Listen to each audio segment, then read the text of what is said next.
দেখছেন এই মুহূর্তে নিউজ বেঙ্গল 24। শুরুতেই হেডলাইন্স। কমিশনের অফিসের বাইরে 55 দিন অনশন ধর্মঘটের হুঁশিয়ারি মমতার। হিরণকে বারবার ডেকেছেন অভিষেক, কিন্তু কেন এবার সমস্ত রেকর্ড ফাঁস করার হুঁশিয়ারি বিজেপি প্রার্থীর। এর আগে বার দুয়ে ঘেরেছেন সেই ববিকে অভিষেকের বিরুদ্ধে এনে ডায়মন্ডে ওয়াক ওভার দিল বিজেপি। তৃণমূলের বিরুদ্ধে এবার বিরাট অভিযোগ, বড়সড় অ্যাকশন নিতে পারে কমিশন। তৃণমূলের অভিযোগকেই মান্যতা কমিশনের, নিয়ন্ত্রিত কেন্দ্রীয় বাহিনীর ক্ষমতা। শুনছিলেন হেডলাইন্স, এখন বিস্তারিত। তার আগে চ্যানেলে নতুন হয়ে থাকলে অবশ্যই চ্যানেলটিকে সাবস্ক্রাইব করে পাশের বেল বাটনটি অন করে দিন, আর ভিডিওটিতে একটি লাইক দিতে ভুলবেন না। কমিশনের অফিসের বাইরে 55 দিন অনশন ধর্মঘটের হুঁশিয়ারি মমতার। যদি আমি কৃষকদের জন্য 26 দিন অনশন করে থাকতে পারি, তবে তোমার অফিসের বাইরে 55 দিন অনশন ধর্মঘটও করতে পারে আমি দেখতে চাই কতগুলো জেল আছে তোমার, কতগুলি পুলিশ আছে তোমার, কতজনকে জেলে পড়ো তুমি।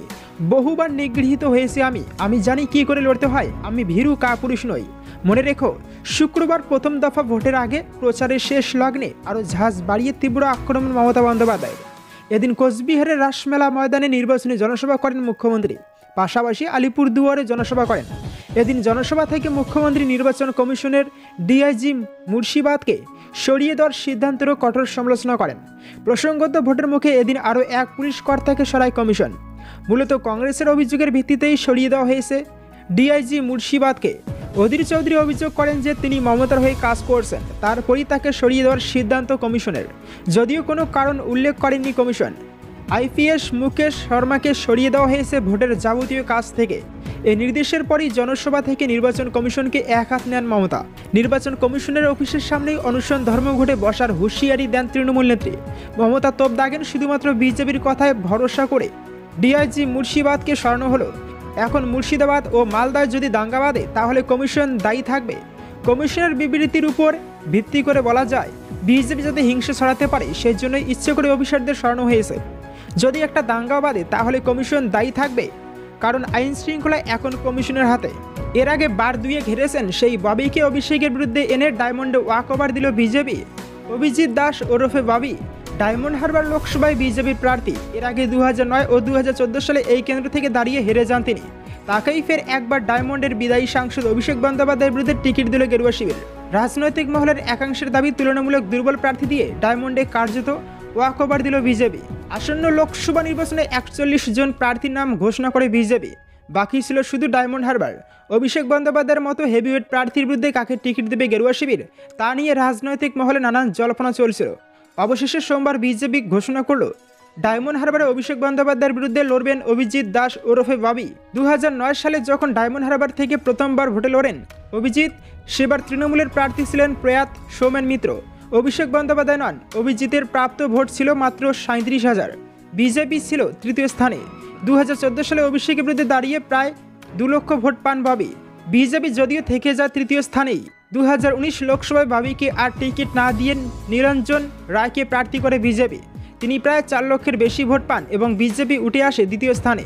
এবার সেই পুরনো ববিকেই অভিষেকের বিরুদ্ধে প্রার্থী করল বিজেপি। তিনি অনেকগুলো শ্রমিক সংগঠনের সঙ্গে যুক্ত।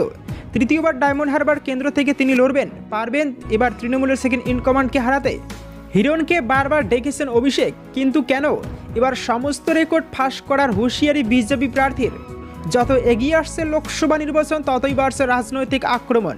দরজা একেবারে চরমে। একদিক থেকে কটাক্ষ আসলে অন্য দিক থেকে ধেয়ে আসছে পাল্টা কটাক্ষ। আর এই আবহে হিরণ অভিষেক ইস্যুতে আরও কিছুটা চলল রাজনীতির পারদ। হিরণকে নিয়ে টানাপোড়েন আজকের নয়, বহুদিন আগের। সম্প্রতি লোকসভা নির্বাচনের প্রাককালে তা আবার মাথাছাড়া দিয়ে উঠেছে। কিছুদিন আগেই ঘাটালে তৃণমূলের প্রার্থী দেবের হয়ে প্রচারে গিয়েছিলেন তৃণমূলের সাধারণ সম্পাদক অভিষেক বন্দ্যোপাধ্যায়। সেখানে গিয়েই দেবকে পাশে নিয়ে বিজেপির প্রার্থী হিরণ চট্টোপাধ্যায়কে তুমুল আক্রমণ করেন অভিষেক বলেছিলেন, বিজেপি এখানে যাকে দাঁড় করিয়েছে তিনি 6 থেকে 8 মাস আগে আমার অফিসে এসেছিলেন। তৃণমূলের সেকেন্ড ইন কমান্ডের মুখে এই কথা শুনে হাসতে দেখা যায় পাশে দাঁড়ানো দেবকে। অভিষেক আরও বলেন, তৃণমূলে যোগ দেওয়ার জন্য এসেছিল, তবে আমি ঢুকতে দিইনি, দরজা বন্ধ করে দিয়েছিলেন। সেটা সিসিটিভি ফুটেজ রয়েছে। তাকে বলবো মিথ্যে বলো, তবে বেশি না। এবার এই নিয়ে মুখ খুললেন হিরণ। এই বিষয়ে এক সংবাদ মাধ্যমকে দেওয়া সাক্ষাৎকারে তিনি বলেন, আমি দলকে জানিয়েই ওখানে গিয়েছিলাম। অভিষেক বলছেন উনি নাকি দরজা বন্ধ করে দিয়েছিলেন, কিন্তু উনি বারবার ফোন করে ডেকেছিলেন। গিয়েছি, মিটিং করেছি, কথা বলেছি, শুনেছি, কিন্তু কেন গিয়েছি উনি নিজে বারবার আমাকে ফোন করে ডেকেছেন। হিরণ আরও বলেন, যেদিন উনি সিসিটিভি ফুটেজ দেবেন আমিও সেদিন সমস্ত প্রমাণ সামনে আনবো, দেখিয়ে দেবো উনি কতবার ডেকেছেন, কতবার ফোন করেছেন, কি বলেছেন, সব কিছু আমার কাছেও রেকর্ড করা আছে। আমাদের দলে নির্দিষ্ট কিছু স্ট্র্যাটেজি রয়েছে, আমরা প্রচারের জন্য ভুলভাল কথা বলি না। তৃণমূলের বিরুদ্ধে এবার বিরাট অভিযোগ, বড়সড় অ্যাকশন নিতে পারে কমিশন। লোকসভা নির্বাচন যত এগিয়ে আসছে ততই বাড়ছে আক্রমণের পারদ। আগামী শুক্রবার রাজ্যে প্রথম দফার ভোট গ্রহণ, তার আগে রাজ্যের শাসক দল তৃণমূল কংগ্রেসের বিরুদ্ধে এক বিরাট অভিযোগ আনল সিপিএম। ইতিমধ্যেই সিপিএমের একটি প্রতিনিধি দল এই নিয়ে কমিশনের কাছে অভিযোগ দায়ের করেছে বলে খবর। 24 লোকসভা নির্বাচনের নির্ঘণ্ট ঘোষণার সঙ্গে সঙ্গে নির্বাচন কমিশন জানিয়েছিল চুক্তিভিত্তিক এবং অস্থায়ী কর্মচারীদের নির্বাচনের কাজে ব্যবহার করা যাবে না।